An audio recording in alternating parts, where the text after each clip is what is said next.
Hello everyone, welcome back to the channel. And today we are going to be doing something a little bit different. We're going to be doing a park run, which hopefully will be the first in a series of different park runs. I'll explain in a bit of a commentary over the top of this video what park run's all about for those who don't know. For those who do, this is the Town Moor park run. Actually, I've seen the Town Moor more than a few times on some of the videos that I do, but this is one of the more popular park runs in Newcastle. Often get hundreds of people doing this, so we're going to get to the start line any second now, and yeah, we'll explain a little bit more about Parkrun and the role it plays, especially in the UK when it comes to getting people running, and how accessible it is and everything like that. So let's get going. Hey everyone, welcome back to Roller Coaster of Running. If you are new to the channel, welcome to the channel as well. And I just want to take a little bit of time to introduce the video a little bit further, because I know there is a dog who's very excited to be at the park run that you they might not be able to hear everything I was saying there. This is going to be a new series that's going to drop every so often on the channel, and it's all focused around doing different park runs, particularly in the northeast, but if I can, I will certainly try and get to as many different ones as possible around the country or even further afield. For anyone who isn't too sure what a park run is a free community event where you can walk, jog, run, volunteer, or just watch. And Parkrun is a 5k. It takes place every Saturday morning at 9 AM up and down the UK, and as I say, even in different countries as well. There is a junior Parkrun, which is 2k, and that's for 4 to 14-year-olds and their families. That's every Sunday morning at the same time of 9 AM. But it's a place that's supposed to be very positive and welcome, inclusive. There's no time limit and no one finishes last. Everyone is welcome to come along, so you see a lot of different kind of abilities, and a lot of different people on different kinds of journeys on when they're out doing their running. So you might get some people who just decide to turn up and do the park walk, which is just basically tagging along on the end and walk at your leisure on the course that's set out. Now, the park run you are seeing here is the Town Moor. It's my most local event I could possibly get to. You might have noticed at the beginning I am sweating a little bit. That's because I left the house a little bit too late and was running to get to the start line. So hence the slightly hasty intro that I did there. But this is a really popular one up in Newcastle. I think is the most popular park run in Newcastle and the surrounding area. I know they have managed to get up to about 900 people at one point. If you are starting out, there's pros and cons to every park run, and I'll go through these a little bit later on. But this is a great opportunity to check out some footage. If you've never seen a park run and you wonder what they're all about, hopefully this series is for you. You'll get to see a little bit of different areas of the northeast especially. So I'll leave you to it for now. Enjoy some nice music.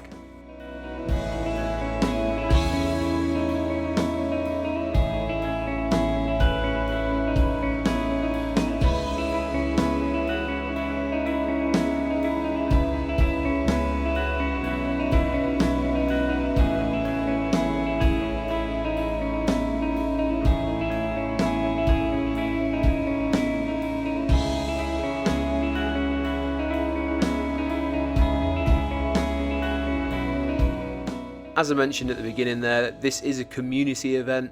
It wouldn't be able to run if it wasn't for the fantastic people that volunteer. If you are taking part in a park run, make sure that you are taking the time to also sign up to be a volunteer to make sure everyone can get this opportunity to run. It's a really good cause and it gets people out and moving around the country. The UK's really embraced park running. Some of the stats that are coming out about running and the boom that it's currently going through are absolutely helped by the fact that Parkrun exists. So if you are considering it, make sure that you do get yourself along and volunteer as well as taking part.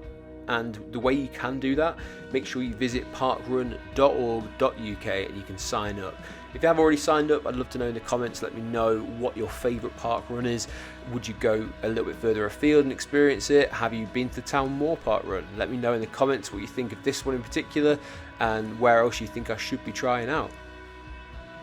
This is a great time to go through the pros and cons specifically for the Town Moor.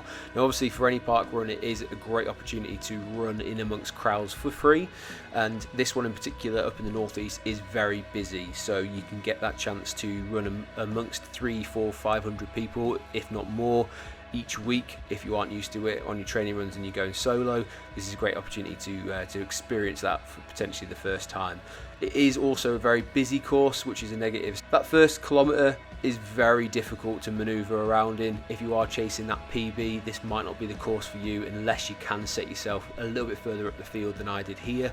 It is one that you can get squeezed out on when you've got the hedgerow on your right and a little bit of grass on your left, where it's not the most even terrain, so you've got to be a little bit careful of rolling an ankle or something. So be patient if you are coming to this one, or make sure you set yourself a little bit further ahead of your expected pace. You might have also seen earlier on in the video, there are cows around. There's seasonal tenants to the Town Moor. The cows can add some obstacles to avoid on the paths, so it's a good chance to practice your quick feet.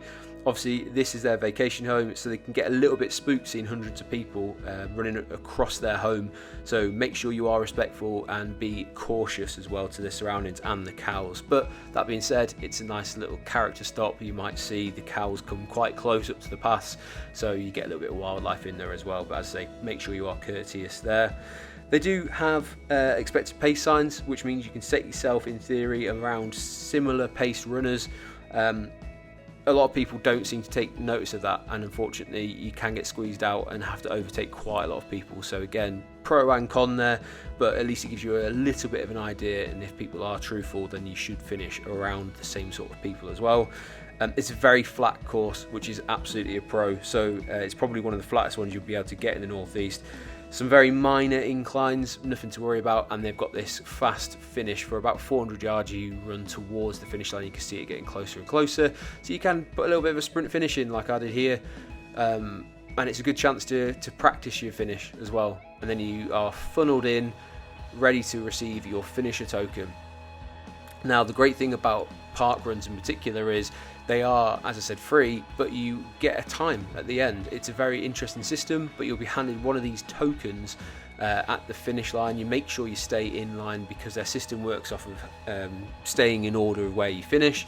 So you will be handed a little finishing token, and that finishing token will be scanned at the end along with your barcode. So when you register on the Parkrun website, you are given your own personal barcode, and the barcode scanners at the end, these are volunteers.